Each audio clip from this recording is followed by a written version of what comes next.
Tu es envoyé pour mettre à l'arrière. Ah oui, d'accord. Ah bah c'est ça, j'ai une musique que l'on avait pas.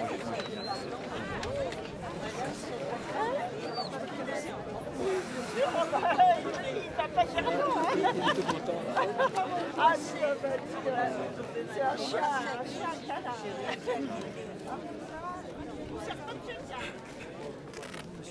Bonjour, j'ai assisté à la projection de votre film. Oui. Moi, j'ai été très choqué par la violence policière.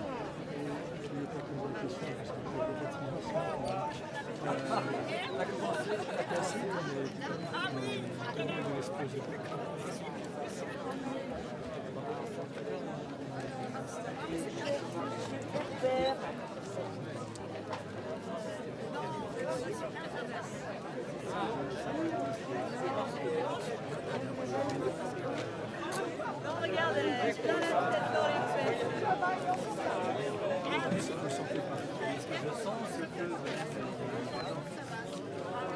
Oui,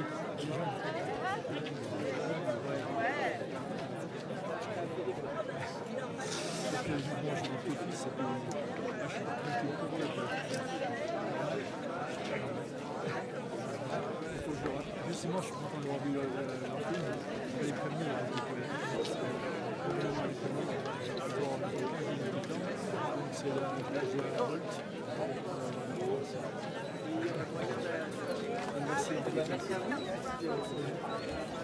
Je suis monté à vélo, il n'y en a pas beaucoup. Il y a un vélo électrique, les grenades, puis des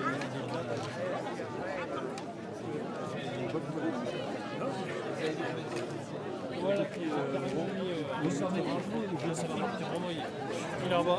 Alors, monsieur est monté à vélo électrique, ça va partir en électrique ou pas, c'est... Attendez, hop. Et donc vous avez mis combien de temps pour monter là? Depuis Torrance, 1h15. 1h15. Oui. Je suis content de moi. Et ici on est où en fait? Vous pouvez expliquer aux gens qui nous regardent? Nous sommes au plateau des Glières, au lieu de la Résistance. Mais je ne connais malheureusement pas l'histoire parce que je ne suis pas d'ici, je suis des Vosges. Et nous, je suis dans un pays où il y a eu beaucoup de résistants chez moi. Le monument de la Piquante-Pierre, par exemple, énorme. Et au sud de chez moi, où on appelle ça au fin béret, où en octobre 1944, il y a eu 900 morts, à peu près 10 morts par jour. C'était le 6e RTM, c'est-à-dire 6e régiment de tribord marocain. Alors attendez. Et là, pourquoi vous êtes là aujourd'hui, ici même? Parce que c'est très personnel. Je ne peux pas le dire. Vous ne pouvez pas dire. Bon. Je perds ma femme. Ok. Ne mettez pas. Non, attendez. On devait venir ici. Le mieux, monsieur, c'est de vous installer.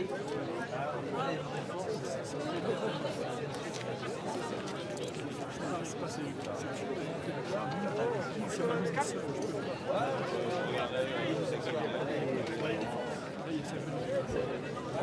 Là, je suis en direct, je vais pas le prendre. Je l'ai vu, merci. Tout à l'heure.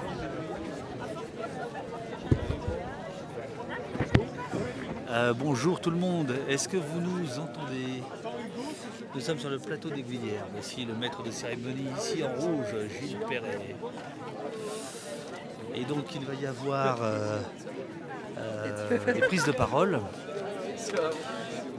Alors Stella Assange, la femme de Julian Assange, n'a pas pu venir. Elle a été bloquée à l'aéroport pour des problèmes de passeport. Car comme l'Angleterre ne fait plus partie de l'Europe, son passeport doit non seulement être valide, mais être valide pendant 3 mois, ce qui n'est pas le cas, ce qui fait qu'elle a été bloquée. Mais je crois qu'il y aura un comment on appelle ça, un message audio. Nous allons avoir une dame de SOS Inceste qui va venir nous parler. Il va y avoir Antoine Boudinet, qu'on connaît bien au poste, gilet jaune mutilé à Bordeaux en décembre 2018 et d'autres. Voilà. Est-ce que l'image est bonne? Est-ce que le son est bon, les amis?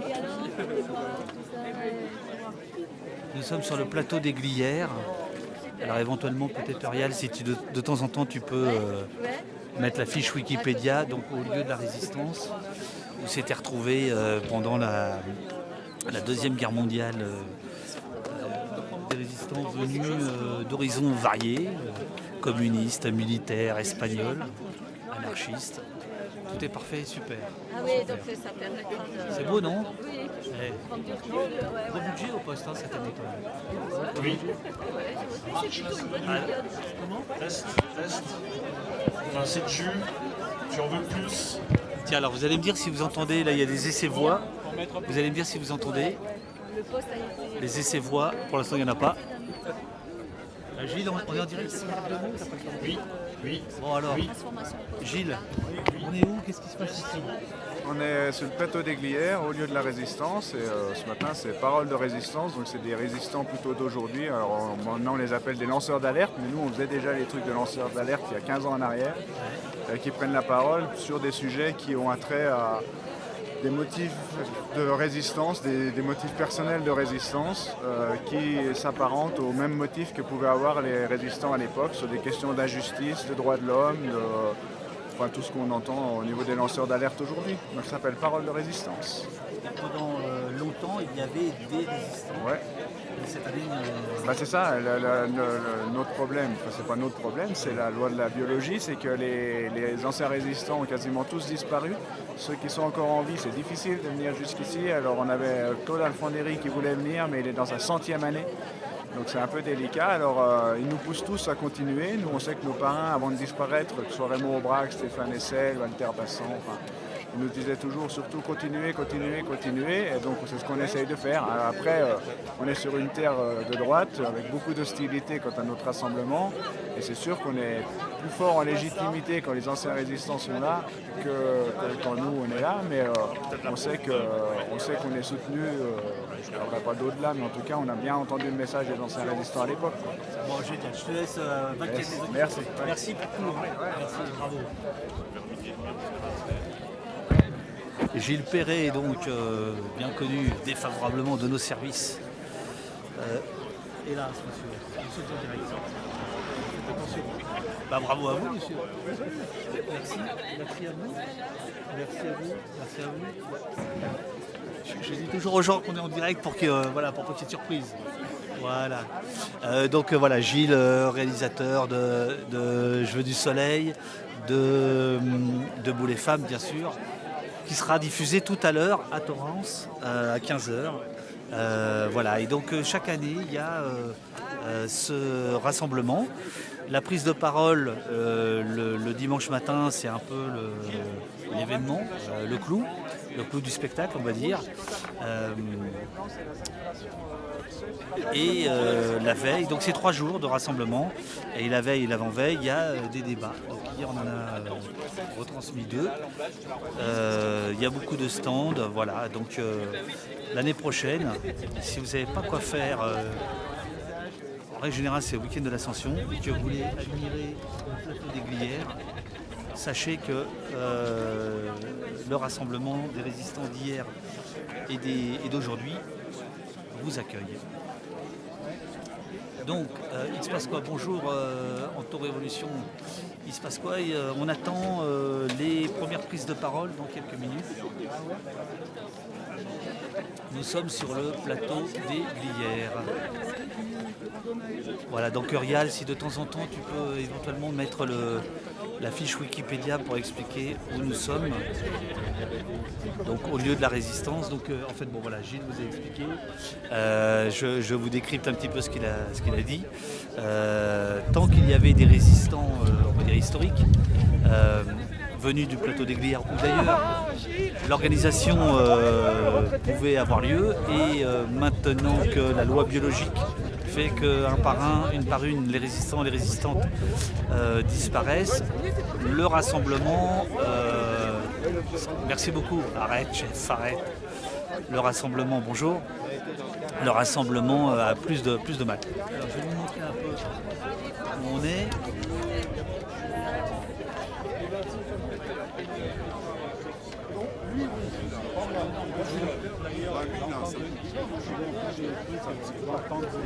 Oui, c'est ça.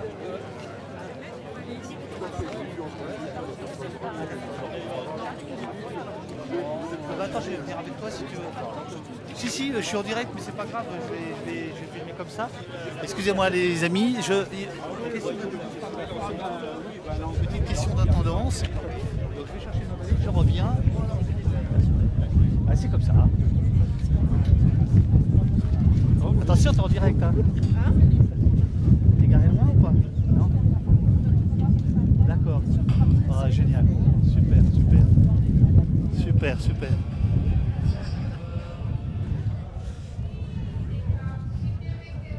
Donc le mémoire du maquis, je peux pas vous le montrer parce qu'il est caché. Voilà, il est par là-bas. Donc là on va juste faire une petite question de... Voilà, le maquis c'est là.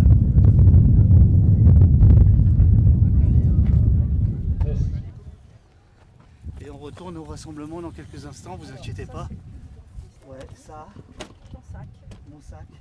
Alors attends, tu sais quoi, si ça t'embête pas, je vais prendre un truc dans mon sac. Je suis désolé. Non, tiens, vas-y, je te le pose. La batterie de rechange au cas où. Dis-moi, je suis désolée. Ce week-end, nous, on est là à disposition des gens. Non, alors La batterie, elle est pas au fond. Elle n'est pas là. Alors, elle doit être... Ça, ça tombe. Ici, voilà. Parce que tu sais, les gens qui nous regardent, regardez les amis. La batterie de rechange. Voilà. Et le sac rouge. Le sac rouge, voilà. Écoute, je m'en occupe. Il n'y a pas une veste à moi. Ça, c'est à moi. Ça, c'est à moi. Ça, c'est à toi. Ok, donc c'est tous les bagages des invités seront au même endroit. Ok, super. Merci. Je peux prononcer ton nom, ton prénom? Merci Claire, merci. Hop. Allez, on y retourne. Merci beaucoup. Désolé. Hein. Ah non, je t'en prie. Les aléas du direct, les amis. Donc, bonjour à ceux qui arrivent. Nous sommes au plateau des Glières, au lieu de la Résistance, où a lieu chaque année depuis 15 ans le rassemblement des résistants d'hier et d'aujourd'hui. Hier, donc, vous avez pu suivre plusieurs débats. Alors, on avait des problèmes de connexion, Bernard Friot notamment, un autre débat que j'ai eu avec Olivier Tesquet qui est dans les parages. Donc voilà, c'est un rassemblement où il y a beaucoup de débats autour des lanceurs d'alerte, des résistances ici ou là. Et le dernier jour, le matin, il y a des prises de parole et on va écouter ces prises de parole. Donc voilà, ça va se passer. Tout à l'heure, il y avait une chorale, c'était là où je voulais aller. Mais je ne la vois pas.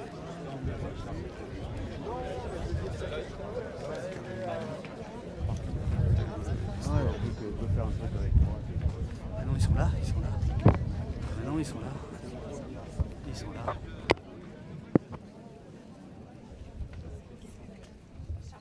c'est pas très beau, c'est sublime. C'est sublime. Je vais vous montrer ça. La chorale est ici. Ça va bien? Tu prends la parole, c'est ça? Désolé, je suis en direct.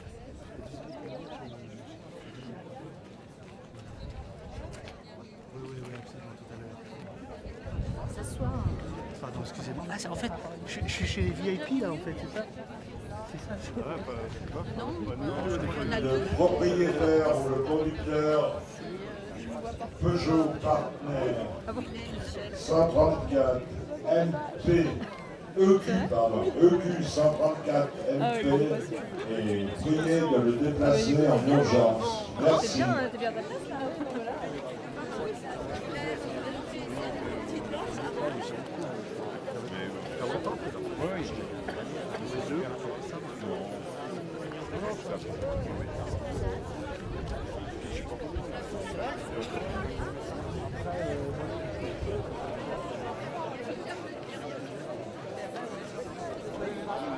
Ouais, avec Les gars, avec les chats.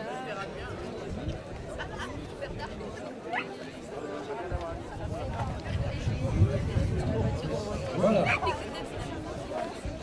Ok. Ils testent où? Alors il y a un micro à chef là qui est prêt. Je ne sais pas où il le faut exactement. Ah bah voilà. Voilà. Je pense par là-bas. Oui, on est là. Coucou, on est là. C'est bon, c'est bien lui.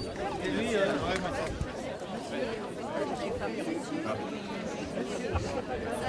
cherche. Non, mais tu peux aller. Mais moi aussi j'ai dû aller faire un autre truc et du coup j'ai même pas pu venir. Très bien, très bien. Je me suis dit si je te croise et que je te dise... Non, trop tard. Ah bah ouais, c'était magnifique ce matin. Maintenant, pis ça.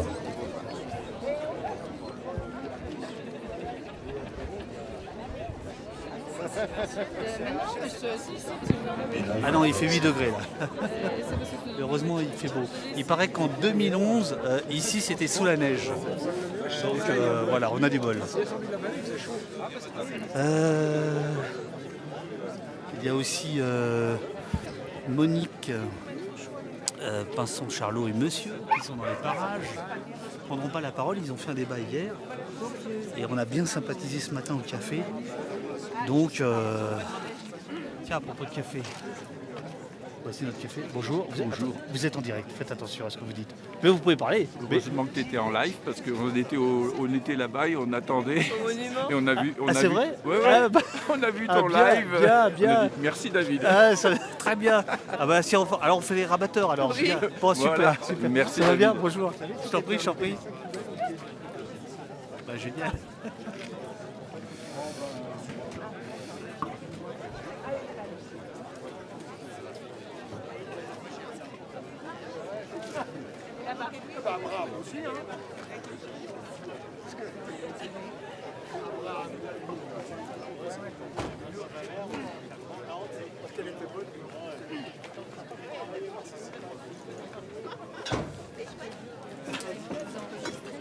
Je suis en direct.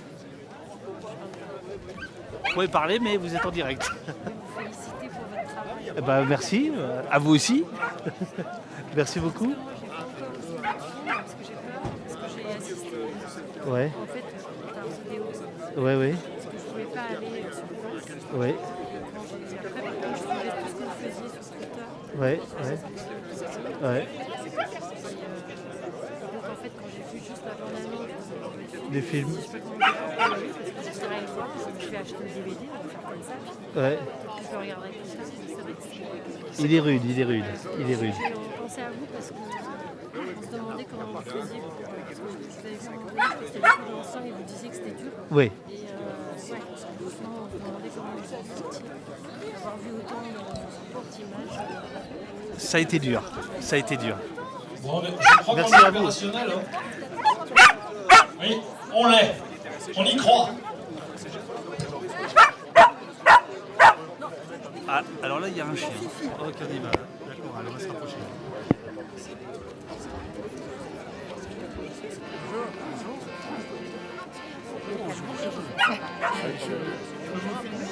Bah oui, bien sûr. Au soleil, ça rend bien. Génial. T'as baillé quand même. Un petit peu, ouais. Bien.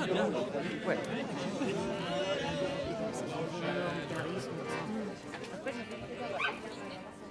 Les partisans, ouvriers, paysans, c'est la dame.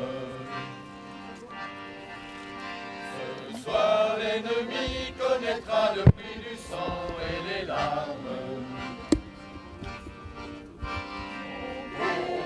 Descendez les collines, camarades. Sortez de la paille les fusils, la mitraille, les grenades.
Où est partisans, ouvriers et paysans, c'est l'alarme. Ce soir, l'ennemi connaîtra le prix du sang et des larmes.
Mais alors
Cloarec, Rino de la Negra, Thomas Elec, Maurice William-Frank, Spartaco Fontano, Jonas Edudis, Stanislas Dubaki, Cesare Karim, Isaac Manoukian, Arpel Manoukian, Marcel Reichmann, Roger Roussel, Antoine Salvadori, Luis Capiro, Amadeo Useglio, Wolf Vasprot, Robert Lichis.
Ouais, oh, t'es chouette avec ton capuchon. Ça fait bizarre.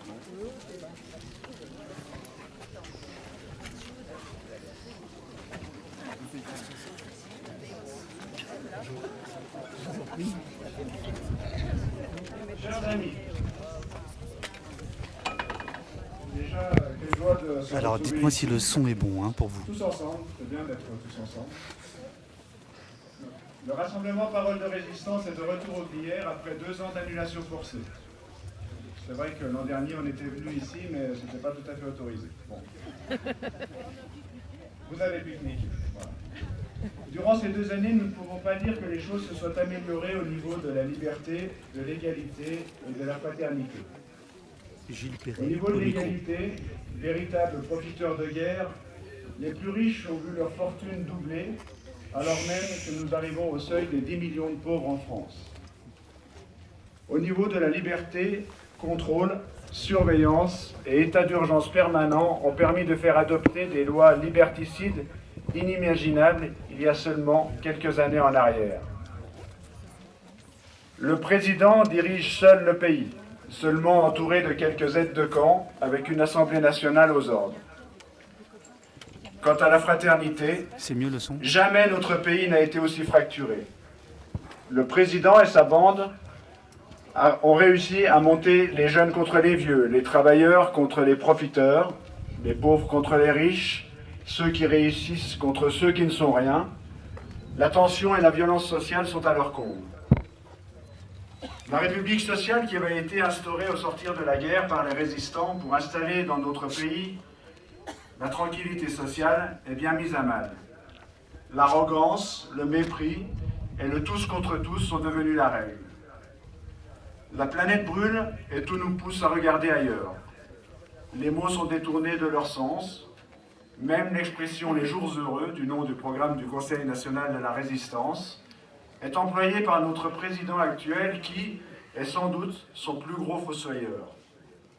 Cela ne l'empêche pas, ici ou ailleurs, de venir honorer la résistance.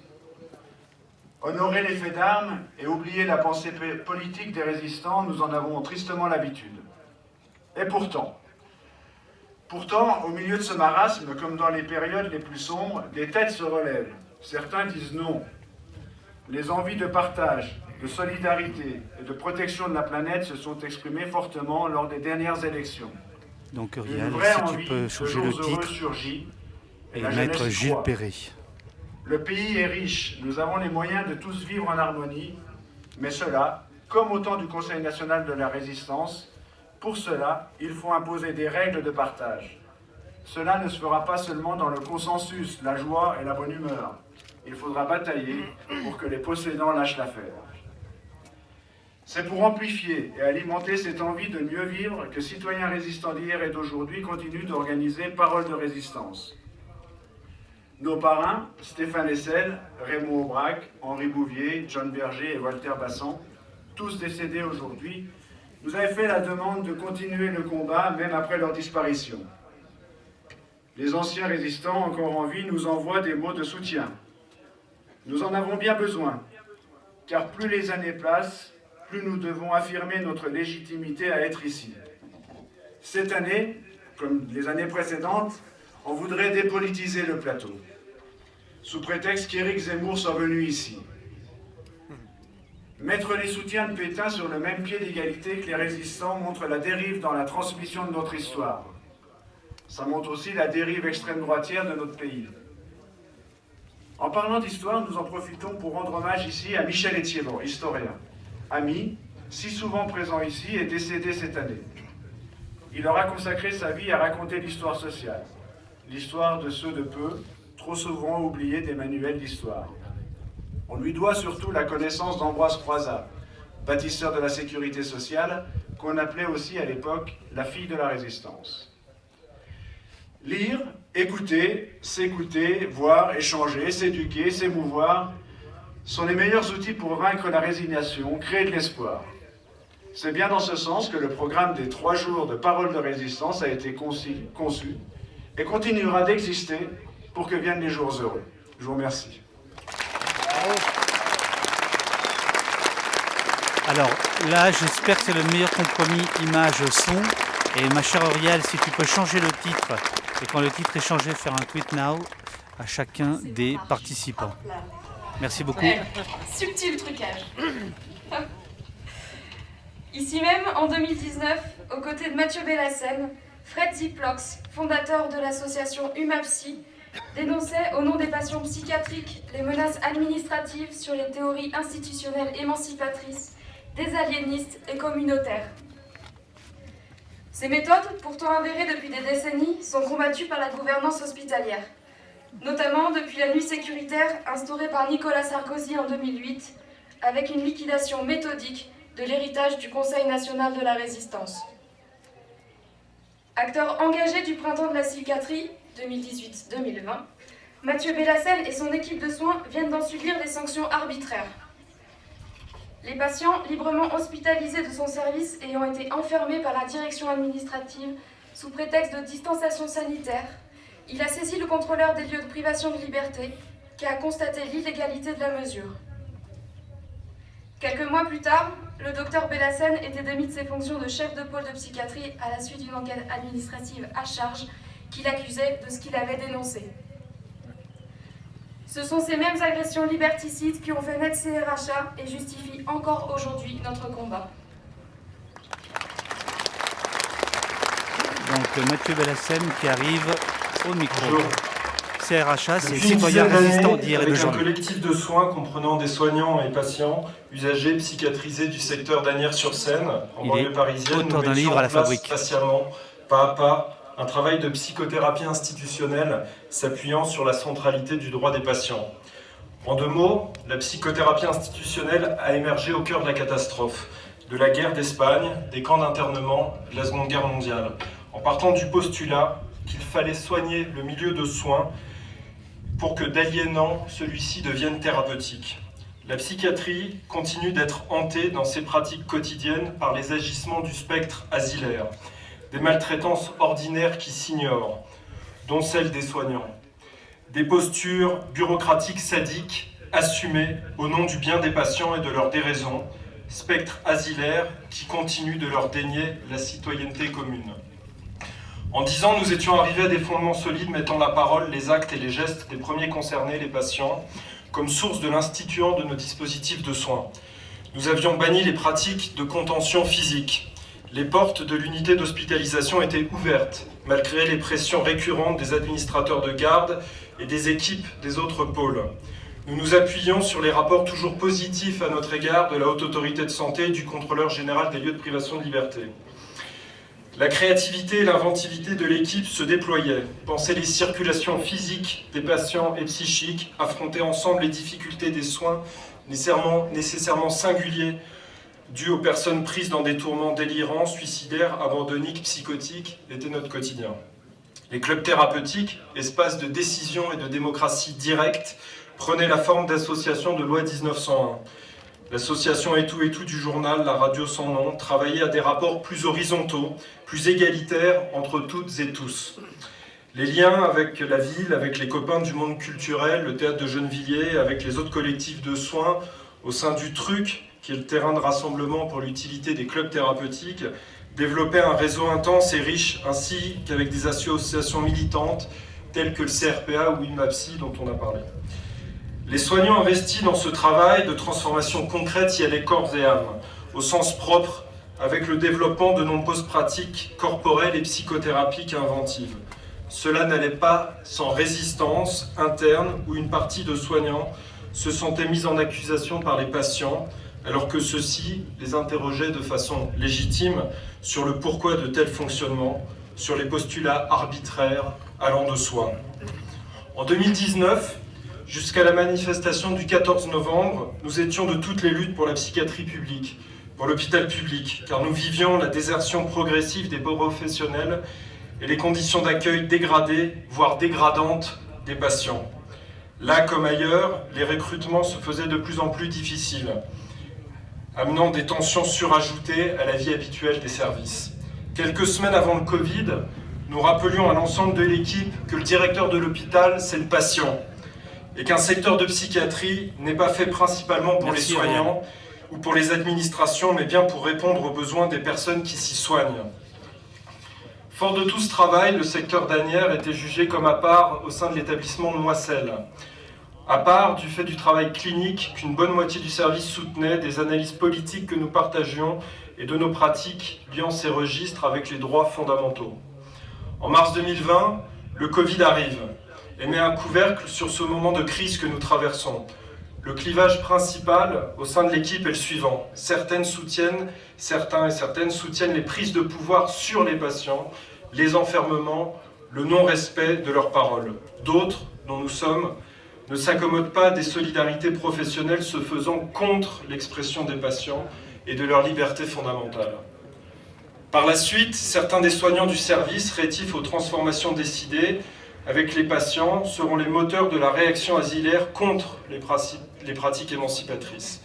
Ils feront une alliance avec la direction de l'hôpital contre les psychiatrisés et contre les soignants soutenant la parole des psychiatrisés. Dussions-nous nous opposer aux logiques corporatistes soignantes. En avril 2020, une unité Covid s'ouvre au sein de l'établissement de Moisselles. Sur le papier, il est expliqué que tout patient entrant reste 3 jours, entre guillemets, isolé dans sa chambre, le temps d'avoir un test. Pour les Covid positifs, le protocole les, entre guillemets, isole 14 jours. Très tôt, avec les médecins du service, nous nous apercevons que les patients sont isolés, non au sens de la médecine infectieuse, mais au sens de la psychiatrie, c'est-à-dire enfermés à clé. Nous envoyons un mail à la direction, resté sans réponse, sur la confusion entre isolement psychiatrique et isolement sanitaire, que je renommerai avec les collègues confinement sanitaire, pour que le mot isolement ne nourrisse pas cette ambiguïté initiale. Les enfermements se poursuivent. Dans la nuit du 7 au 8 mai 2020, cette fois-ci sur l'unité d'Asnières, 2 personnes ont de la fièvre, faisant craindre un confinement général de l'unité, car le 3e cas transforme l'unité en cluster. Cette nuit-là, les verrous de confort que nous avions obtenus quelques années plus tôt pour que les patients puissent s'enfermer eux-mêmes dans leur chambre pour avoir leur espace personnel et leur intimité, seront renversés en verrous d'enfermement. Aucune enquête administrative n'ayant été diligentée, la lumière ne sera jamais faite sur qui a pris cette décision d'enfermer tous les patients à clé dans leur chambre simple, leur chambre double. Est-ce le directeur de garde, le médecin de garde? Toujours est-il que les serruriers, eux, ont reçu des ordres et que tous les patients ont été bouclés. Ironie de l'histoire, le lendemain, c'est le 8 mai 2020, fête de la Libération. Il y a une autre ironie, c'est que le logo de l'hôpital de Moisselles, c'est exactement le même que le monument. Donc ironie de l'histoire, dans la nuit du 7 au 8 mai 2020 cette fois-ci, donc c'est la fête de la Libération ce jour-là. Une jeune psychiatre de garde, Solène, est sollicitée par la direction pour aller prescrire les enfermements. Courageuse, elle refuse au nom de sa déontologie et de son éthique. On ne peut enfermer à clé sans motif psychiatrique. Elle est menacée d'un signalement à l'Agence régionale de santé pour mise en danger de la vie d'autrui. Elle ne se soumet pas et nous prévient le 9 mai au matin de ce qui s'est passé. Devant la gravité des faits, devant les mails restés sans réponse et après discussion avec certains de mes collègues psychiatres et cadres du service et avec la présidente de la commission médicale d'établissement, nous alertons immédiatement le contrôleur général des lieux de privation de liberté au nom des soignants du service qui pensent que le Covid ne peut pas servir d'argument contre l'état de droit et les libertés fondamentales. Je préviens aussi la direction de l'établissement et les médecins chefs des autres pôles. J'ai créé un signalement au procureur de la République au titre de l'article 40 du Code de procédure pénale en qualifiant les faits de séquestration collective qui est quand même passible, quand c'est plus de 8 jours, de 30 ans de prison. Le 11 mai, 2 jours plus tard, un patient se jette par la fenêtre d'une des chambres de l'unité Covid. Le 18 mai, l'équipe du contrôleur des libertés fait une visite surprise et saisit les tutelles et la direction de l'hôpital d'une recommandation en urgence en date du 25 mai, en faisant sienne cette distinction que nous faisions entre le confinement sanitaire et l'isolement psychiatrique. Le contrôleur parle de pratiques illégales, de maltraitance mise en œuvre dans des conditions indignes. C'est écrit dans la recommandation. Les portes des chambres de l'unité Covid se réouvrent fin mai avec son lot de traumatismes psychiques pour les patients ayant vécu ces séquestrations. Début mars 2020, nous avons publié avec Rachel Knabel et Lauriane Bellassem La révolte de la psychiatrie, les ripostes à la catastrophe gestionnaire, et nous avions reçu, dans les semaines qui suivirent, plusieurs infos sur la généralisation de ces pratiques confondant isolement psy et confinement sanitaire. Nous en avons fait part au CGLPL. Ayant mené sa propre enquête, Adeline Hazan, qui était à l'époque la contrôleuse des libertés, et son équipe décident de publier le 19 juin 2020 au journal officiel la 4e recommandation en urgence concernant un établissement public de psychiatrie, donc Moisselles. Les médias relayent l'information au niveau national. Alors maintenant, je vais vous parler de la mécanique de la répression et du saccage. Dans le même temps, une lettre anonyme arrive à la direction, nous accusant, moi, l'encadrement du pôle et des professionnels partie prenante du travail de psychothérapie institutionnelle, de harcèlement, maltraitance et abus de pouvoir. Les motifs invoqués pour légitimer ces propos sont d'avoir aidé à créer un groupe d'entraide mutuelle avec les patients, d'avoir embauché un éducateur sur un poste d'infirmier et d'avoir autorisé une psychomotricienne et un psychologue à faire des visites à domicile pendant le premier confinement. D'autres reproches concernent la médecin responsable de l'hôpital de jour où les anonymes se plaignent de la perte de sens de leur travail au fur et à mesure que les patients étaient plus actifs dans les décisions et dans ce qu'ils voulaient pour leurs soins. Je ne prendrai connaissance de cette lettre anonyme que quelques semaines plus tard, le 8 juin 2020, quand la direction diligenterait une enquête administrative pour faire la lumière sur ces accusations anonymes de délit. Dans le même temps, après la publication de la recommandation au journal officiel, je suis mis à l'écart des groupes sur le droit des patients dont j'étais pilote. Début juillet 2020, la direction me demande des comptes à chaque sortie non autorisée de patients, parlant à tort de fugue. Je passerai sur l'enquête administrative à charge partielle et partiale qui a duré 9 mois et qui a refusé de rencontrer 25 professionnels du secteur qui l'avaient demandé officiellement et à plusieurs reprises. Ces 25 professionnels étaient moteurs dans ce travail de désaliénation. Je passerai sur le refus de nos droits fondamentaux d'être entendus au titre d'une instruction équitable. Ce refus fait l'objet d'un recours devant le tribunal administratif ainsi qu'au pénal. Et d'ailleurs, le défenseur des droits s'en est saisi pour instruire une enquête étant donné la gravité des faits et leur répression subie. Rappelons qu'aucune enquête administrative n'a eu lieu sur les privations de liberté. Les médecins ayant enfermé indûment ont été remerciés, au sens de féliciter. La directrice de l'établissement a vu son nom publié au journal officiel 6 mois après la recommandation du CGLPL pour une cérémonie d'attribution en préfecture de la médaille de l'Ordre du Mérite. Continuant ses excès de pouvoir et ses calomnies, en juin 2021, la direction de l'établissement va plus loin et publie une note de synthèse m'accusant, et c'est écrit noir sur blanc sur ce document, d'épuration des professionnels, de mort de patients et de fugue. Cette note diffamante passe alors les différentes instances de l'hôpital. Le 8 juillet 2021, la directrice prend la décision de me retirer la chefferie de pôle au motif que cela apaisera la situation et apportera une amélioration des conditions des soins pour les patients. L'établissement me dit alors que ce n'est pas une sanction disciplinaire. Ils ont de l'humour. Les patients écrivent des courriers aux tutelles et à la direction. Ils ne recevront aucune réponse. Je passe sur la complicité de l'Agence régionale de santé du ministère de la Santé qui refuse au syndicat une enquête de l'IGAS sur le fonctionnement de cet établissement.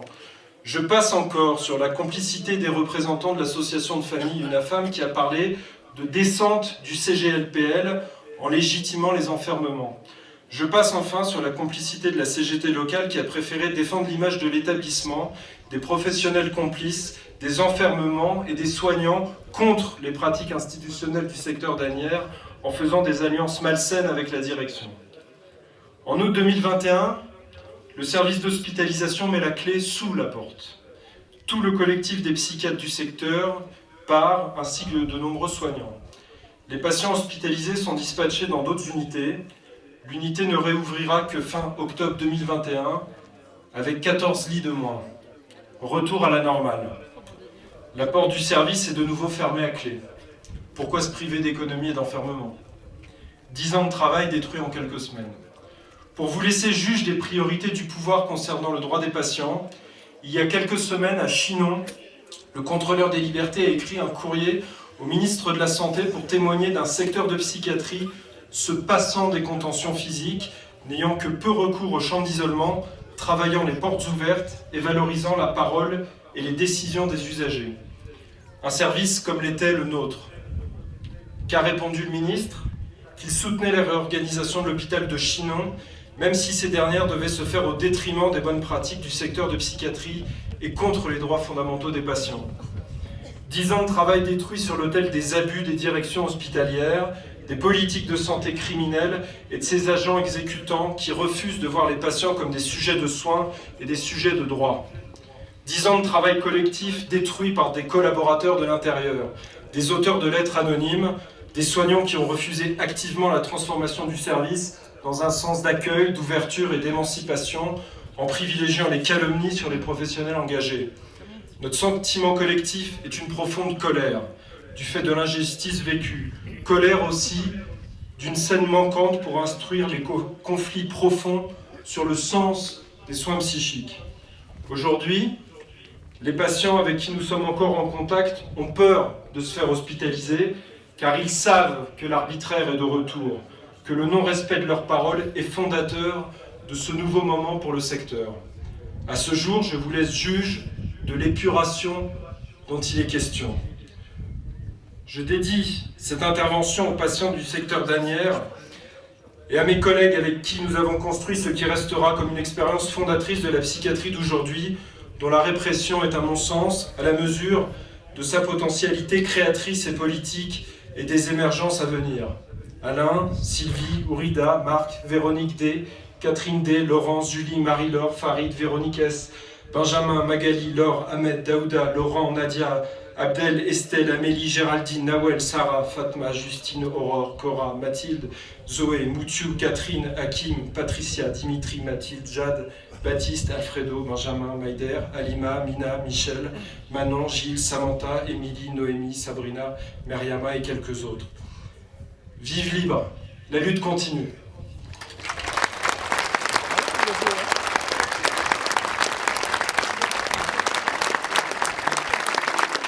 Bonjour à tous ceux qui viennent d'arriver.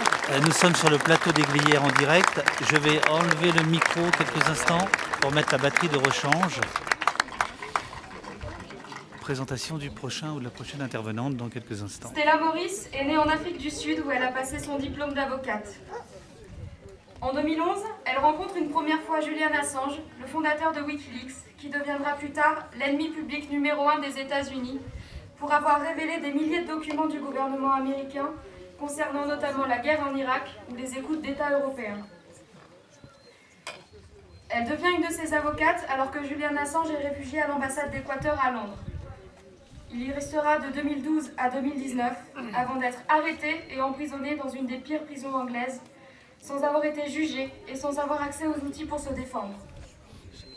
Les États-Unis, où il est condamné à 175 ans de prison, demandent son extradition. Stella Morris a eu 2 enfants de 3 et 5 ans avec le plus tristement célèbre des lanceurs d'alerte. Elle se bat au quotidien pour la libération de son mari, symbole international de la liberté de la presse. Stella devait être avec nous, elle s'est faite refouler hier à l'aéroport. Elle en est vraiment désolée. Nous tentons toutefois un direct au téléphone et la traduction sera assurée par son ami Aïn.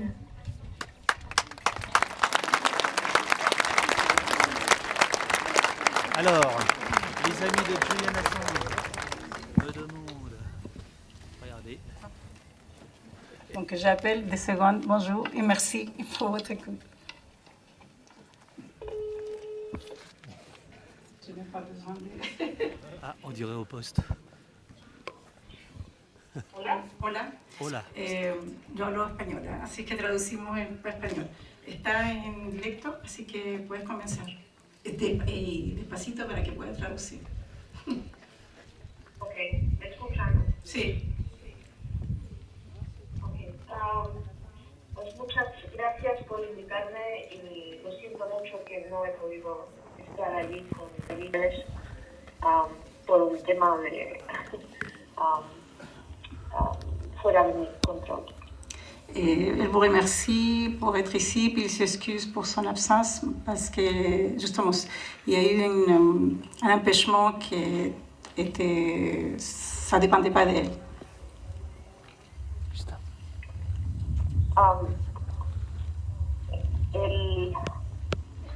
El caso contra Julian está en su... bueno, hace 12 años que está... que nos han llevado hasta donde estamos aquí, desde la publicación de las revelaciones sobre las guerras en Irak y Afganistán por las que ahora Julian es acusado. Alors, justement, depuis le début de que Julian Assange il a révélé justement les informations sur les États-Unis, il est jusqu'à maintenant, j'ajoute un peu, poursuivi. On a dû enlever le micro quelques instants. Est-ce que c'est bon pour vous? Depuis 2000, jusqu'à 2019. C'est le petit assistant qui tient la caméra. Dans à l'ambassade de l'Équateur et aujourd'hui il est justement emprisonné et puis il est en attente de l'extradition. Y como es un caso quizá un poco complejo en el detalle. Et peut-être c'est un cas justement complexe dans les détails. Quiero recomendar que todo el mundo se apunte un enlace. Elle veut justement que vous notiez et elle va donner un link pour que ça serait très important de l'écouter. Para poder leer más sobre el caso. Pour pouvoir plus lire sur les sujets. Es un artículo muy bueno sobre el libro de Will Smeltzer que saldrá en noviembre, publicado por Edition Critique. C'est un livre qui a été édité par Nils Melzer. Nils Melzer, c'est le rapporteur spécial sur la torture. Il était le rapporteur spécial sur la torture. Donc, il a écrit un livre et puis il va être édité par... Perdóname, ¿por quién está editado? Estela, ¿por quién está editado? Je l'ai perdu. Édition critique. Ah, édition critique. Y ¿Puedo dar el enlace ahora o demain, si vous voulez noter, o c'est moi après, je peux vous le donner, je pense. Je le doy después,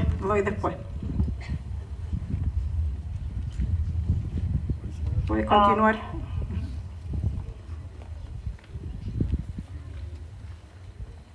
el enlace short URL, S-H-O-R-T?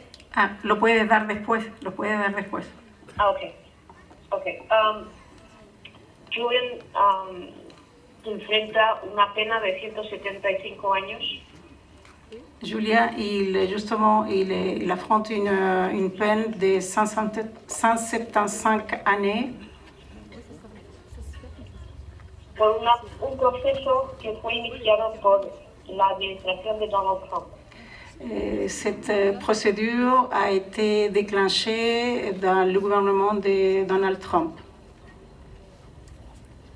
Previamente, el presidente Obama y la administración Obama habían decidido no procesar a Julian por estas publicaciones de Chelsea Manning sobre Afganistán, Irak y Guantánamo. Précédemment, justement, Obama avait décidé de ne pas faire poursuivre Julian pour avoir justement diffusé ces informations au sujet d'Irak et la situation de Guantánamo. Y efectivamente, Obama incluso perdonó a la fuente Chelsea Manning. Et Obama, il avait justement pardonné Chelsea Manning pour avoir transmis ces informations à Wikileaks. Pero este proceso la inició la administración Trump precisamente porque tenía una agenda de poner a la prensa en el punto de ataque. Et Donald Trump, il a déclenché justement cette procédure contre Julian parce qu'il voulait justement cibler la presse, pour qu'elle ne puisse pas l'attaquer lui. Julian no es acusado de ser un whistleblower, es acusado de ser un publisher. Julian no está acusado por ser un lanceur d'alerte, mais il est accusé pour être un éditeur. Es una interpretación sin precedentes de un acto de legislación del año 1917. Donc justement, c'est la ley contra l'espionage. Alors, il est attaqué justement par une loi de contre l'espionnage, une loi qui a été mise en 1917. Donc, c'est une façon de contourner justement qu'il est attaqué comme éditeur. Donc, on l'accuse de commettre des actes d'espionnage contre le gouvernement américain. Pero Estados Unidos no está acusándolo de espionaje, tal como entendemos espionaje. Mais il n'est pas en train de les accuser comme tel, comme vraiment espionnage. Está siendo acusado de publicar información al público. Il est en train justement d'être accusé pour informer, pour donner des informations au public. Julian es australiano. Julian, il est australien. No tiene nada que ver con Estados Unidos. Il n'a rien à voir avec les États-Unis. no estaba en Estados Unidos cuando se publicó.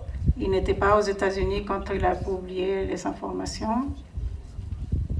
No tiene ninguna obligación de lealtad a los servicios estadounidenses. Il n'a aucune obligation de loyauté vis-à-vis des services des États-Unis. Su deber profesional es de un periodista y de un publisher que recibe información de relevancia e importancia pública y lo publica. Son devoir est de publier justement des informations rélévantes pour que la société civile soit informée.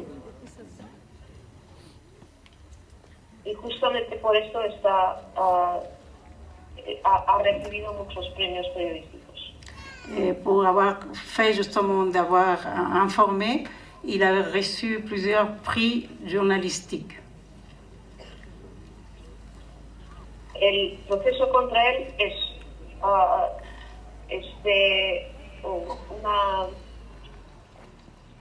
muy peligrosa para la prensa en general, precisamente por este efecto extraterritorial.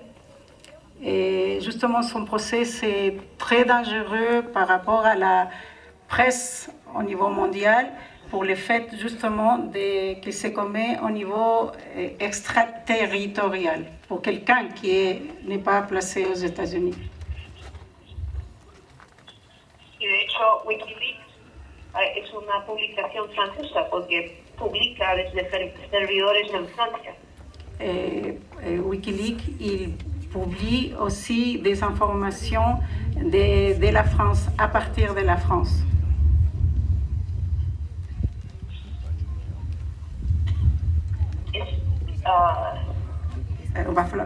Vamos a cortar, así que si puedes pasar un mensaje rapidito.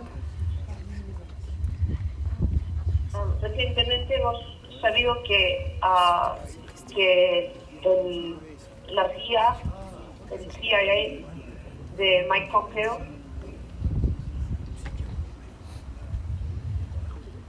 Excusez-moi, on a reçu justement des informations sur la CIA de Mike Pompeo.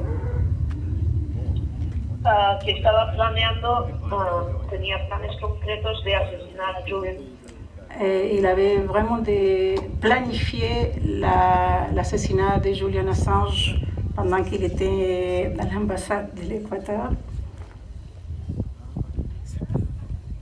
Y es inconcebible que Reino Unido esté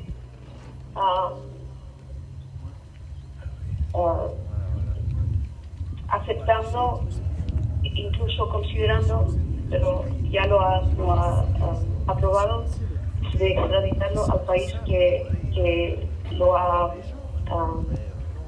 planeado asesinarlo. C'est inconcevable qu'un pays puisse justement renvoyer, en train de juger quelqu'un qui va être justement reçu dans un pays qui a planifié sa mort. Pero esta es la situación en la que nos encontramos. Estamos a la espera de la decisión de la ministra de Interior, Priti Patel, quien decidirá en las próximas semanas si aprueba el orden de extradición. Ça, c'est la situation aujourd'hui. Donc, on est dans l'attente dans les semaines très proches si la ministre de l'Intérieur, elle décide d'extrader Assange aux États-Unis.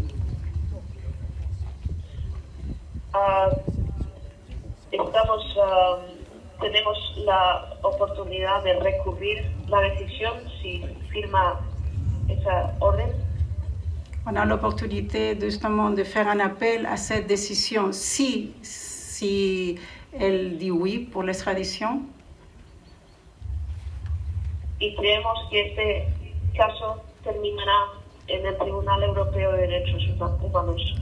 Et on pense que ce cas il va finir justement à la Cour européenne des droits de l'homme. Vamos a tener que terminar. Por eso es crucial que el público francés y el público europeo entienda que este es un caso político. C'est pour ça que c'est très important que le public français et ainsi que mondial comprennent que ça c'est un cas politique, une persécution politique. Este no es un caso entre Reino Unido y Estados Unidos, es un caso que tiene implicaciones para toda Europa. C'est pas un cas entre les États-Unis et le Royaume-Uni, et c'est un cas qui a des implications à niveau européen. Tiene implicaciones para nuestro derecho a saber y la libertad de la prensa en Europa y en Francia. Ça a à voir justement avec le droit à être informé et aussi pour la liberté de la presse. Que no hay nada predeterminado en este caso, que de hecho ganamos en la primera instancia. Et justement, on ne sait pas ce qui va arriver parce qu'on sait déjà que dans la première instance, on a gagné. Es un caso muy polémico tanto en Estados Unidos como en Reino Unido. C'est un cas très polémique, soit aux États-Unis comme au Royaume-Uni. Incluso dentro de las administraciones. Et dans les administrations de ce gouvernement. Vamos a tener que terminar. Hay que mantener la presión política, la movilización. Il faut maintenir justement la pression politique et la mobilisation. Para que se extienda el conocimiento de lo que realmente está pasando aquí. Parce qu'ils comprennent vraiment ce qui est en train d'arriver sur Julian Assange. Gracias. Gracias, amor. Ánimo.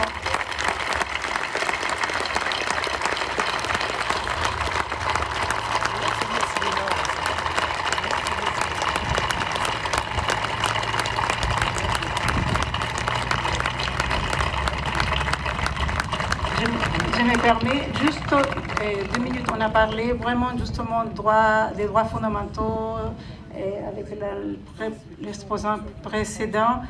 Et c'est vrai, là, les formes de résistance, c'est vraiment, Julian Assange a fait une forme de résistance et je pense que nous devons les soutenir et c'est vraiment ça, la société civile compte beaucoup maintenant. On a besoin de la société civile, de toutes les organisations, des journalistes. On a besoin des journalistes et je sais que tout le monde connaît des journalistes, connaît des politiques au niveau français, local et je pense que c'est vraiment extrêmement utile aujourd'hui de pouvoir compter sur vous. Je viens de Chili.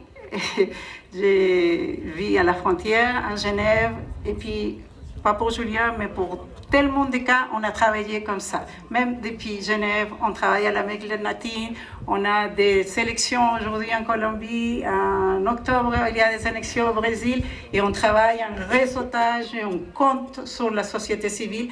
Julian Assange compte sur vous. Je suis là et si vous voulez me discuter et puis que je vous donne des informations et où il faut aller pour écouter et pour qu'on organise des choses, je suis là. On est là tous pour Julian Assange. Merci beaucoup. Merci.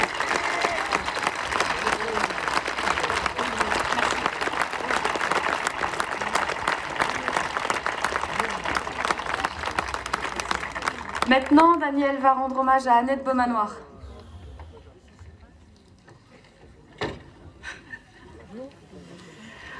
En 2015, Anne Beaumanoir est venue témoigner sur ce plateau de son engagement dès 1941 dans la résistance.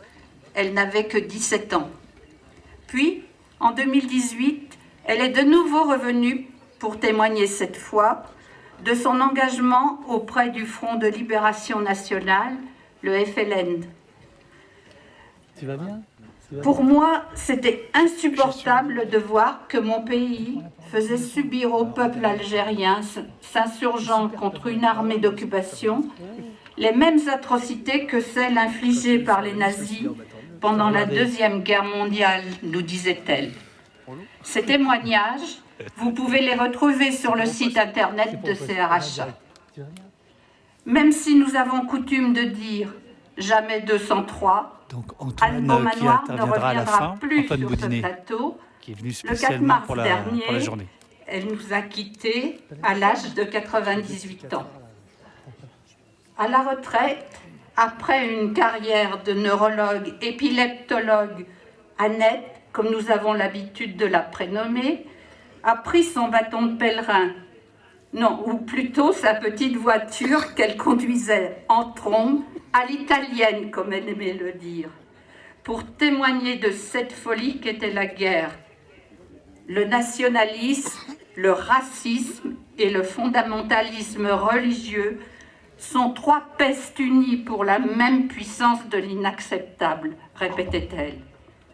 Petite bonne femme, aux yeux pétillants, à la parole vive, à l'énergie sans pareille, Annette savait captiver l'attention de son auditoire, le convaincre de s'engager au nom des valeurs du Conseil national de la résistance. Elle a exhorté les jeunes et les moins jeunes à rester vigilants pour ne pas basculer de nouveau dans la barbarie. Mais son engagement le plus soutenu a été mené auprès des collégiens et des lycéens. Ceux qui ont eu la chance de participer à ces rencontres ne l'oublieront pas. Sa force de conviction inébranlable a certainement semé des graines, et les graines qui pourront sans aucun doute germer. Au cours de ces échanges émergeait régulièrement cette question. « Madame, qu'est-ce qui vous a le plus marqué dans toutes ces luttes ?» Invariablement, elle répondait « Ce dont je suis le plus fière, c'est d'avoir sauvé d'une rafle à Paris 2 enfants juifs que mes parents ont ensuite cachés chez eux. Ce fait leur a valu d'obtenir, tous les 3, la distinction de juste parmi les nations. » Son fils a décidé de faire graver cette médaille sur le tombeau familial où Annette repose désormais dans sa Bretagne natale. Toute sa vie, Beaumanoir a défendu sans relâche les valeurs de solidarité, de fraternité, de tolérance et de justice. Toute sa vie, elle a soutenu les initiatives défendant les valeurs et les acquis du CNR, et c'est pourquoi, en 2010, elle a accepté la coprésidence d'honneur du Conseil national de la Nouvelle Résistance, CNNR. Annette, en décembre, la dernière fois où nous nous sommes encore longuement parlé, je partageais avec toi un certain découragement, mes doutes, les difficultés rencontrées pour se mobiliser après 2 ans de crise sanitaire, les bâtons dans les rues que nous mettaient les élus et les autorités administratives pour organiser le futur rassemblement. Tu me disais, donc cette année, il faut le faire, il ne faut pas capituler, il faut continuer la lutte pour une humanité plus fraternelle et ouverte aux autres, ce qui me semble plus que jamais essentiel. Annette, ton message a été entendu. Nous avons relevé le défi. Ce rassemblement, nous l'avons organisé.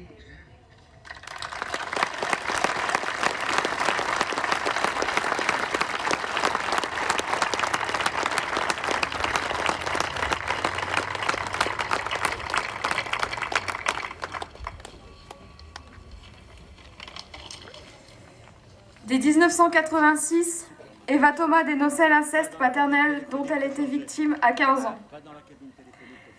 Elle était la première à le faire à visage découvert, ouvrant ainsi un puissant courant de résistance à l'omerta qui régnait jusque-là sur les faits d'inceste, enfin considérés comme un crime. Pouvait alors s'opérer la qualification officielle de ces agressions, puis l'engagement des magistrats des soignants, des sociologues, des médias et des institutions dans la dénonciation des responsables, la proclamation de la vérité et le secours aux enfants victimes. Cette reconnaissance sociétale et cette mobilisation communautaire devaient se révéler d'une efficacité irremplaçable pour libérer les capacités de reconstruction et d'épanouissement individuel, pour réparer des dysfonctionnements familiaux souvent multigénérationnels et tenter de réhumaniser les liens sociaux. Eva Thomas, qui depuis a publié 2 ouvrages de référence et de nombreux articles et interventions télévisées, a en outre fondé à Grenoble l'association SOS Inceste. Institutrice, rééducatrice, elle avait d'ailleurs commencé dans la vallée de l'Arve, elle n'a jamais cessé d'œuvrer publiquement au service des enfants abusés, créant même des outils originaux faisant droit à la créativité imaginative. Elle est assurément une grande résistante d'aujourd'hui. Donc Eva Thomas du collectif SOS Inceste va prendre la parole. Eva Thomas. Pour une victime d'inceste, c'est parler ou mourir.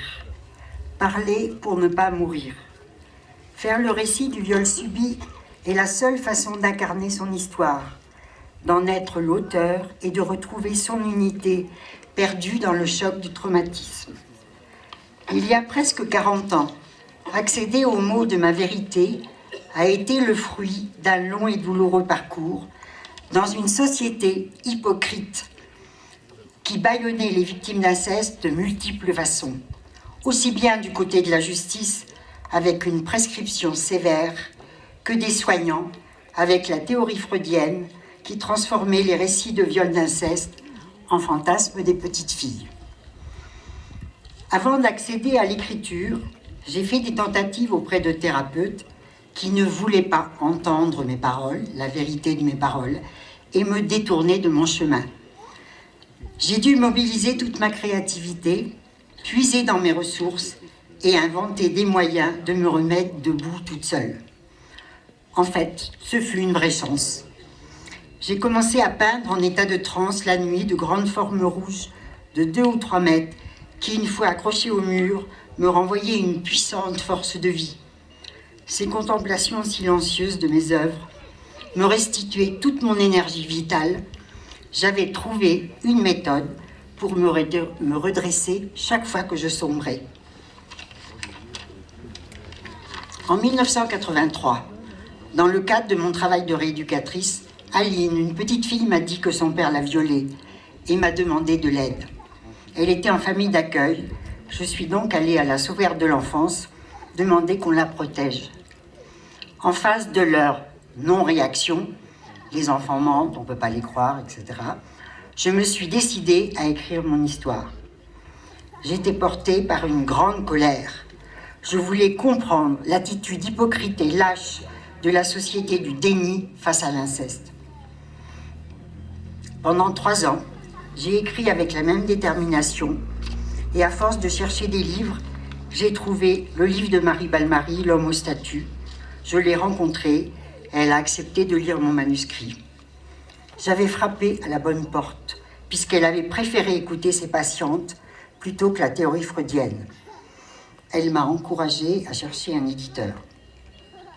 Quand en 1986, on m'a contacté pour participer au dossier de l'écran, j'ai dit que j'avais créé une association, que je voulais briser le silence et donc témoigner à visage découvert. L'association grandissait. Nous étions souvent débordés par la quantité d'appels et de courriers. Je me souviens de l'ambiance dynamique et joyeuse de cette période. Quel bonheur de découvrir que nous avions souvent emprunté les mêmes chemins, eu les mêmes mécanismes de survie, que nous parlions avec les mêmes mots. Nous qui avions si souvent été traités de folles et d'hystériques, en fait, nous étions normales. Nous avions juste réagi à un important traumatisme avec des mécanismes de survie et des somatisations. De toutes ces rencontres, il émanait une force, une joie, une belle sororité, une belle fierté aussi d'être demeurée vivante. Au téléphone, nous disions « Bravo d'être en vie, d'avoir résisté au suicide. Vous êtes formidable d'avoir fait tout ce parcours. » Au cours des débats de l'époque, presque toujours intitulés « L'inceste, fantasme ou réalité ?» j'ai pris conscience de l'importance du vocabulaire utilisé. Alors, je parlais de criminels. Je demandais d'être entouré d'un représentant de la justice et de la police. Et je répétais, l'inceste, c'est pas une maladie, c'est un crime. Brusquement, pour le public, l'inceste des fantasmes s'effondrait. Il ne restait plus que le crime du père violeur et cette réalité violente et sordide. En 1989, coup de tonnerre, le procès de Saint-Brieuc. Le père de Claudine l'attaquait en diffamation pour avoir témoigné à visage découvert lors d'une émission sur TF1. Je suis allée au procès de Saint-Brieuc en qualité de témoin pour défendre Claudine et rappeler que pour une victime d'inceste, c'est parler ou mourir, parler pour pulvériser la honte. J'ai vécu cette journée folle où dans un tribunal français, tout était à l'envers. Claudine au banc des accusés et son père violeur, défendu par le procureur de la République au nom du droit français. Je croyais en la justice de mon pays comme on croit en Dieu.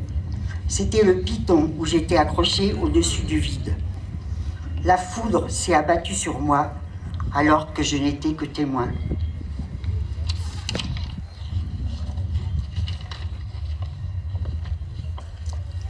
Nous, les humains, nous sommes essentiellement des êtres de symboles, de paroles, de représentations.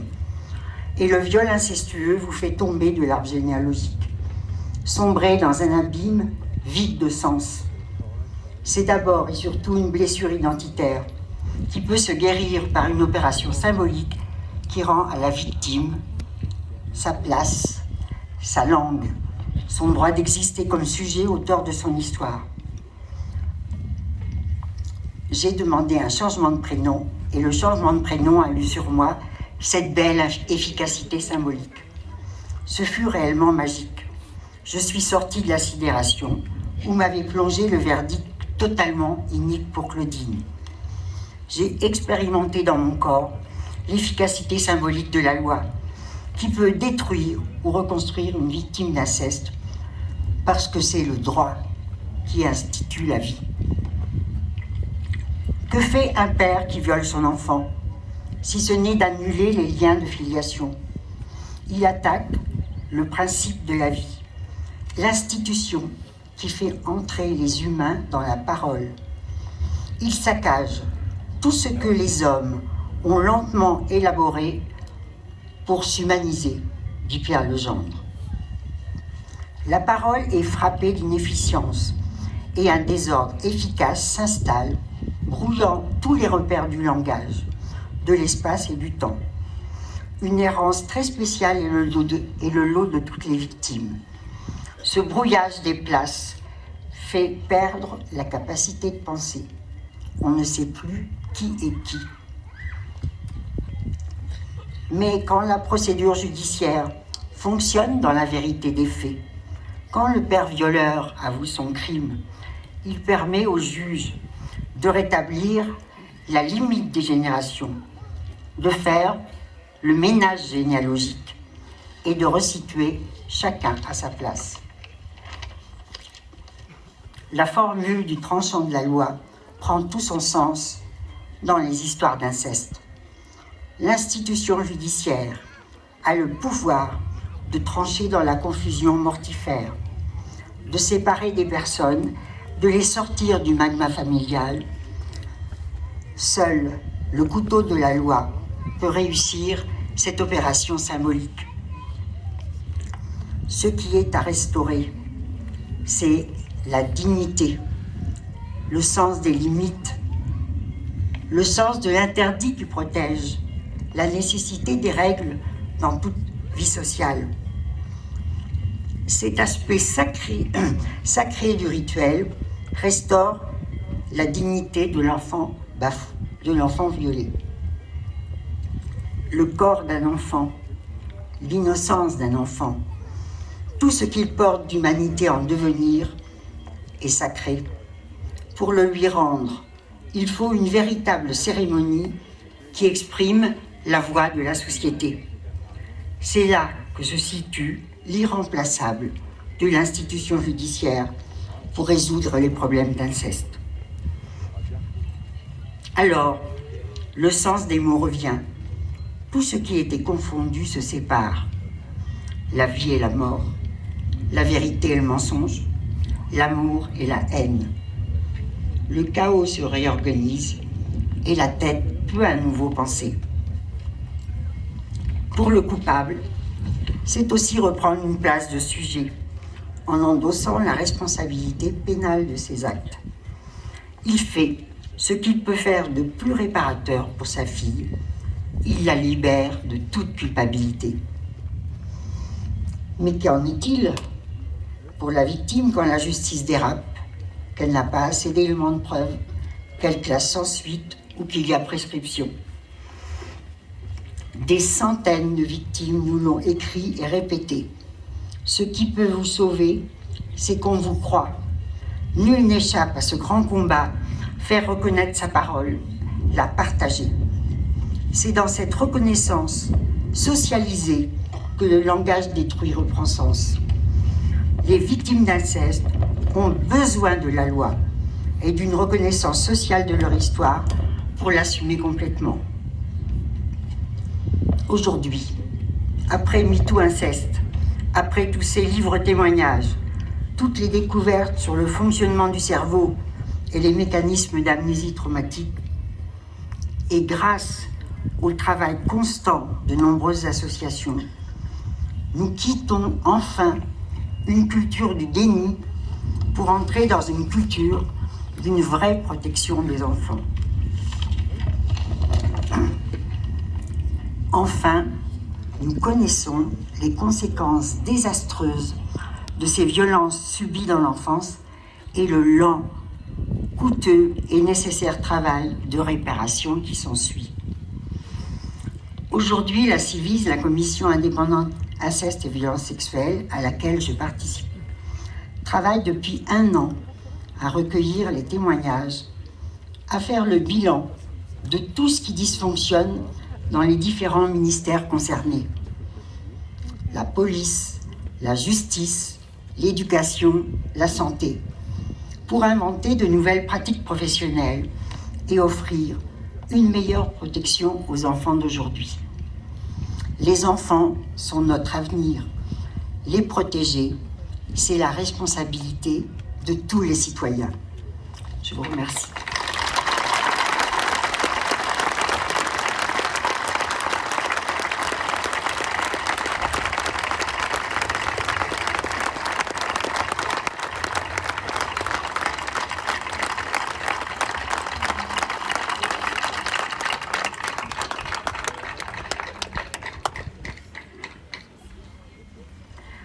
En 2019, pendant 22 mois de grève contre l'hôtel Ibis Batignolles, Rachel Keke et ses collègues femmes de chambre ont mené une lutte victorieuse.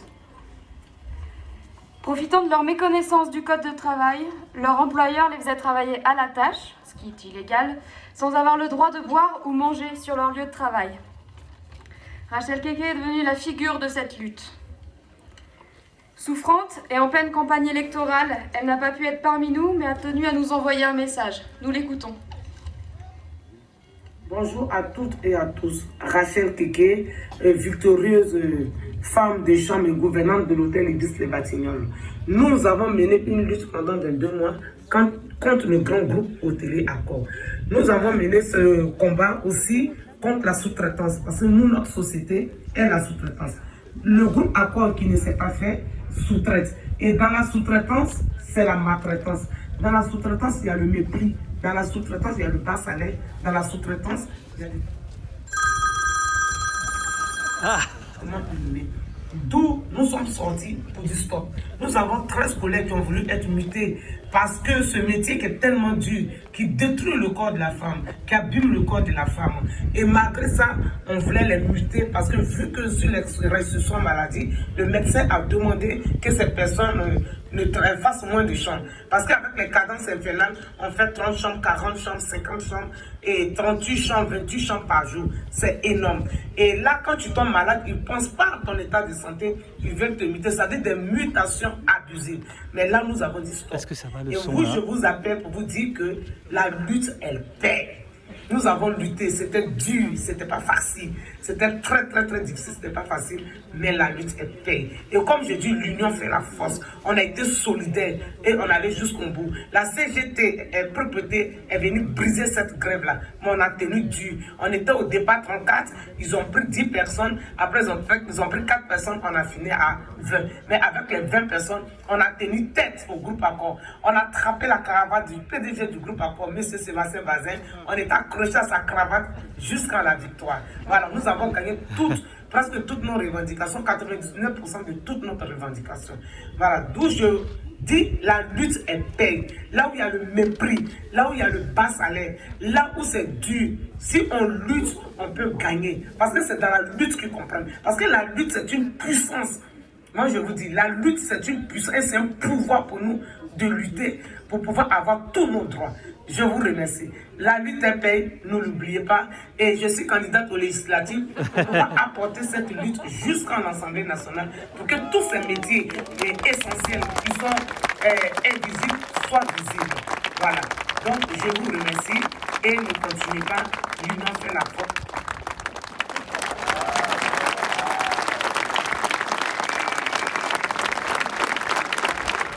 Alors, c'est Antoine Boudinet du collectif des Mutilés pour l'exemple.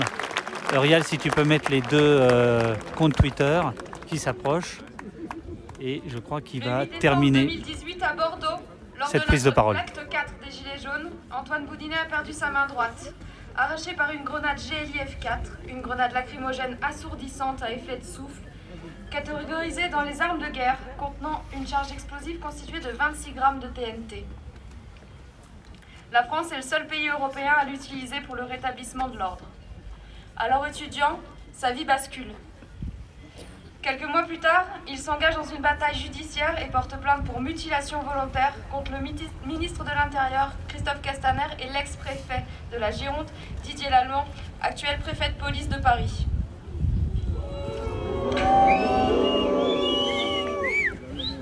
Comme Patrice Philippe, intervenu sur le plateau en 2019, Antoine est membre du collectif des Mutilés pour l'exemple, qui réclame l'interdiction de l'usage des armes de guerre, du LBD dans le cadre du maintien de l'ordre, et dénonce la répression policière.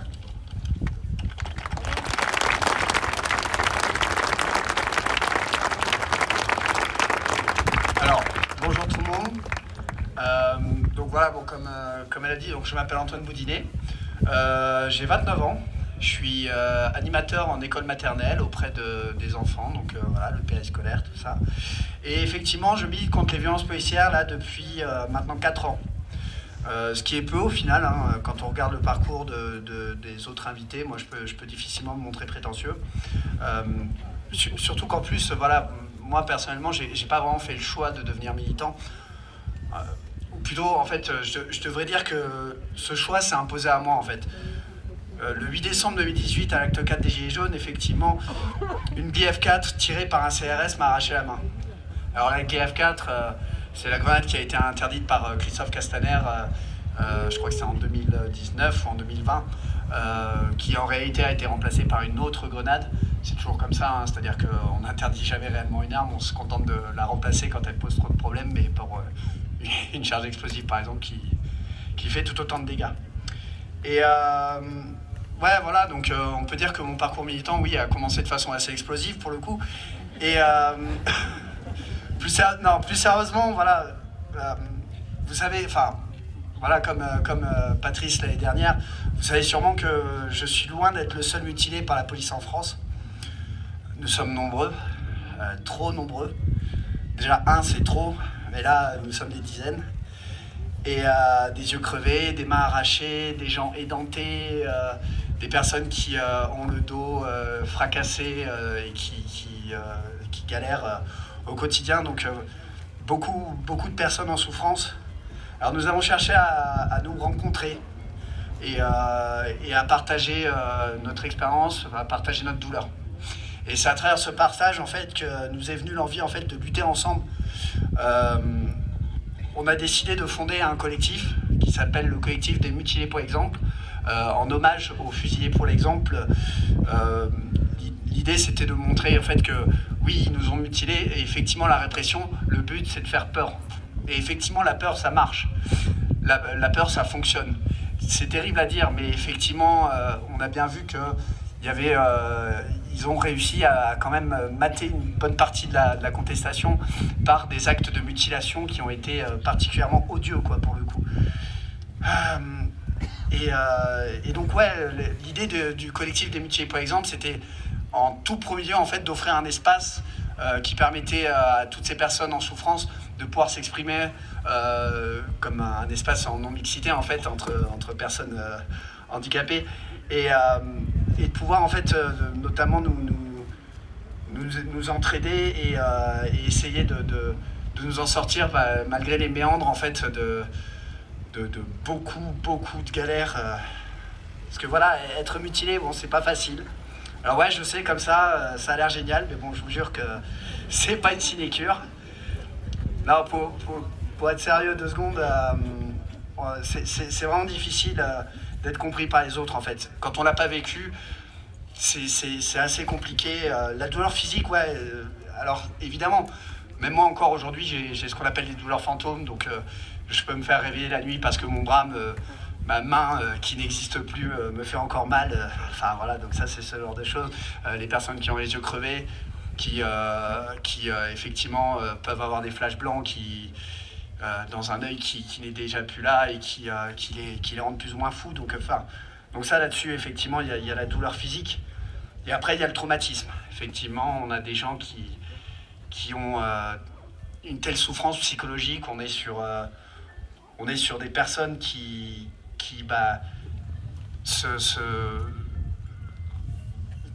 ont beaucoup de... Enfin, excusez-moi, j'ai un peu du mal à...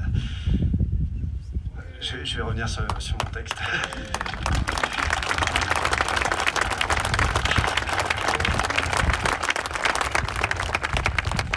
Beaucoup de douleurs, effectivement. Mais beaucoup de problèmes administratifs aussi. Ça n'a pas l'air comme ça, mais effectivement... Enfin, moi, j'ai réussi à toucher la hache. On a d'autres personnes qui ont les mains arrachées, qui n'ont pas touché la hache. On ne sait toujours pas pourquoi. On a des personnes qui... voilà, les allocations ne sont pas obtenues parce que tout simplement on a été en manif, enfin on a été blessé en manif. Voilà, c'est des problèmes. Après, il y a les insultes, le mépris, tellement de haine en fait qu'on se prend. La culpabilisation des victimes, voilà, on est toujours considéré comme coupable. C'est nous qui avons... on n'avait qu'à pas être là, on n'avait qu'à pas ramasser la grenade, on n'avait qu'à pas se mettre dans le champ de tir du policier. Bon voilà, malheureusement c'est le discours habituel auquel on se confronte tous les jours en fait. Et c'est là le premier but en fait de notre collectif. C'est affronter l'adversité ensemble, essayer de faire corps. Notre deuxième objectif, pour le coup, c'était de porter notre colère, de porter nos revendications dans la rue. Alors bien sûr, nous n'étions ni le premier collectif à vouloir lutter contre les violences policières, ni même le premier collectif de blessés. D'ailleurs, on a une pensée pour l'Assemblée des blessés qui lutte depuis plus de 10 ans pour obtenir justice. Voilà, ce sont nos prédécesseurs et on reste complètement solidaires avec eux. On a aussi une pensée pour tous les collectifs de familles en deuil qui malheureusement sont trop nombreux pour être cités aujourd'hui. Et c'est parce qu'il y a autant de collectifs que nous avons ressenti le besoin de nous regrouper. Alors ensemble, nous avons créé un réseau, le réseau d'entraide, vérité et justice. L'idée de ce réseau, c'est de regrouper le plus possible de lutte contre les violences policières. Donc les mutilés, les familles en deuil, les personnes incarcérées aussi, qui subissent encore d'autres formes de violence à l'intérieur des prisons. Autant de collectifs avec autant de formes de violence d'État. Mais un seul réseau, toujours avec les mêmes objectifs, s'entraider et lutter. La police mutile, la police assassine. Au-delà d'un slogan, il y a une réalité. Grenades, LBD, plaquage ventral, clé d'étranglement. Tant de pratiques qui doivent être bannies du maintien de l'ordre. Mais notre combat ne s'arrête pas là. Ce n'est pas seulement les pratiques qui doivent être supprimées. Le problème doit être attaqué à sa source. Bien sûr, nous n'oublions pas les policiers qui nous ont mutilés. Ils ne nous porteront pas en paradis, ça c'est sûr. Mais je suis moi-même en procès contre Didier Lallemand et Christophe Castaner, avec une instruction toujours en cours. Mais si je suis loin de porter dans mon cœur le CRS qui m'a tiré dessus, j'estime avoir été victime avant tout d'un système. Un système dont les représentants doivent payer. Et c'est d'ailleurs au niveau de ce système que les choses doivent changer. Il nous faut tout reprendre depuis le début. Le combat sera long, peut-être vain. Mais nous sommes déterminés, nous sommes nombreux et nous sommes patients. En nous mutilant, ils ont créé des militants qui portent leur combat jusque dans leur chair. Nous ne lâcherons rien car nous sommes et nous resterons les mutilés pour l'exemple. Merci pour votre attention. Bravo!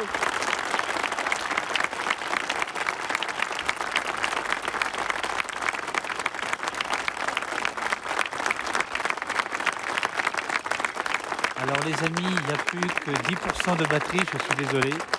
Si ça coupe, c'est bien involontaire de ma part.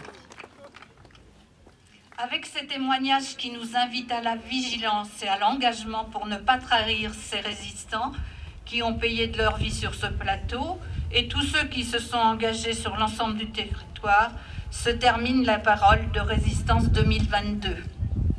Ceux qui le souhaitent peuvent se rendre au monument qui n'est pas un monument aux morts. Émile Gilliolil, qui a conçu cette sculpture et lancée, en a exprimé ainsi sa destinée. Nous n'avons pas voulu pour les Glières de monument aux morts, mais une œuvre offerte aux vivants d'aujourd'hui et à ceux de demain.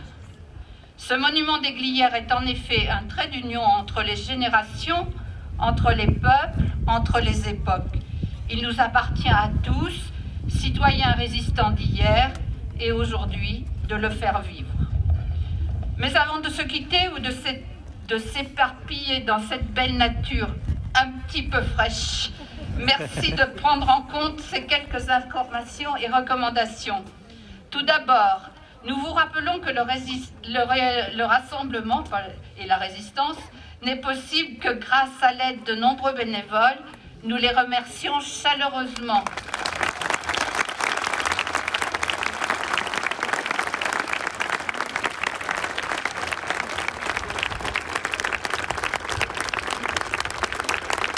Mais aussi, comme nous ne cessons de le répéter, ce rassemblement ne peut exister sans votre soutien financier. Pour que l'aventure puisse continuer, merci de participer à la collecte qui va démarrer. Merci de votre générosité. Quelques informations pratiques. Dans l'immédiat, on aura besoin d'un petit coup de main pour le ramassage des bancs. Je rappelle, au Parnal à 15h, projection du film « Debout les femmes » en présence de notre réalisateur préféré, Gilles Perret.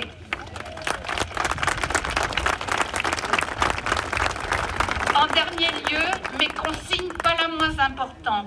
Je vois que la chorale se prépare, je vais la retrouver. Il n'est pas permis de pique-niquer dans un rayon de 500 mètres autour Merci du monument. Merci à tous d'avoir suivi ce stream. Par respect je vous dis à demain matin pour Geoffrey Dorme, ça va être super. Son bouquin est dément. Sur le plateau. Encore un grand merci à tous pour votre participation et belle journée. On va finir en musique comme toujours au poste.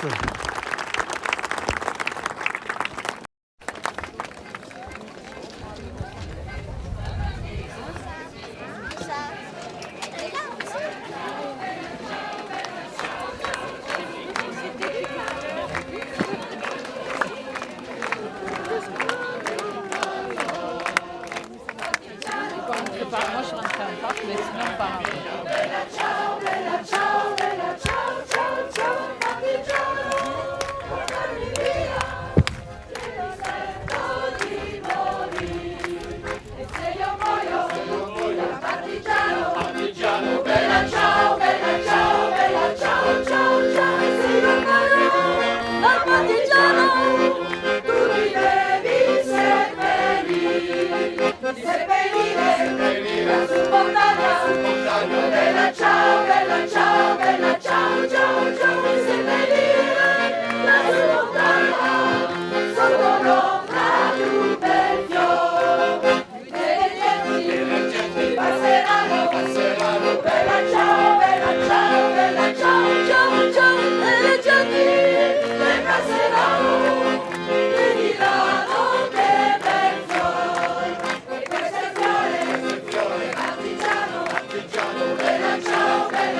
Ah merde, alors c'est bon.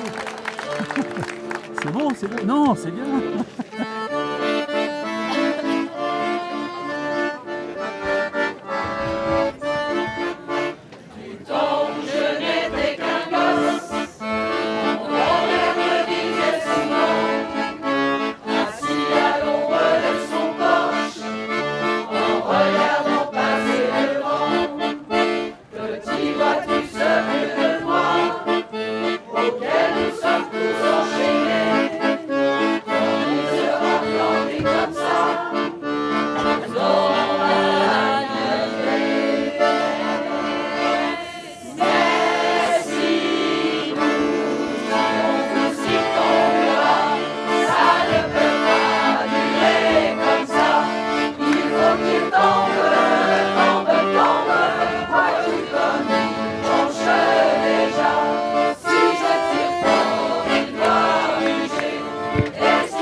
Et ben voilà les amis, c'est fini. Alors Yal, si éventuellement tu peux isoler cette version. et on l'écoutera demain. Je vous dis à demain les amis. Allez, je vous fais un petit coucou. Voilà, demain. Merci beaucoup. Bon dimanche à tous. C'était au poste en direct du fête de hier. On n'entend pas. Ah bon. Alors, il y a Yvan. Alors. Les membres de Ah, mais je sais que la Savoyarde, elle est pas.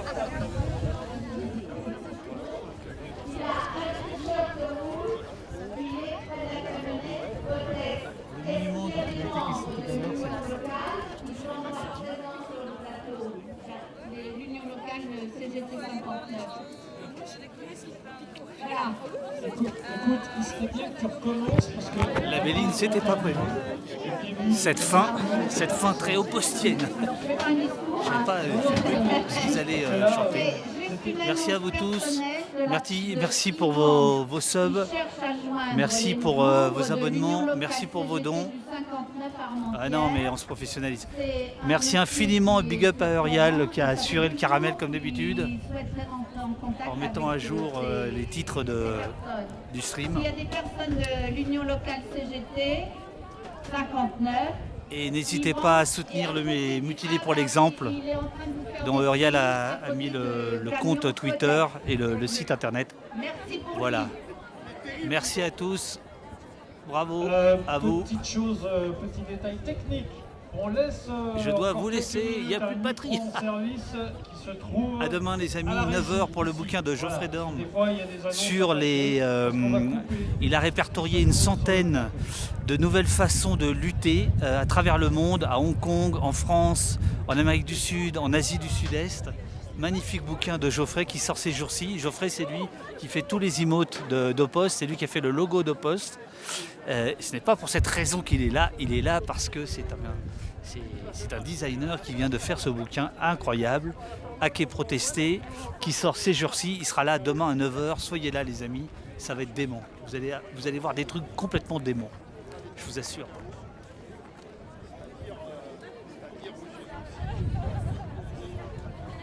Allez, et maintenant le train, on rentre. Ciao, ciao. Je recherche une personne qui a tenu le stand de la Confédération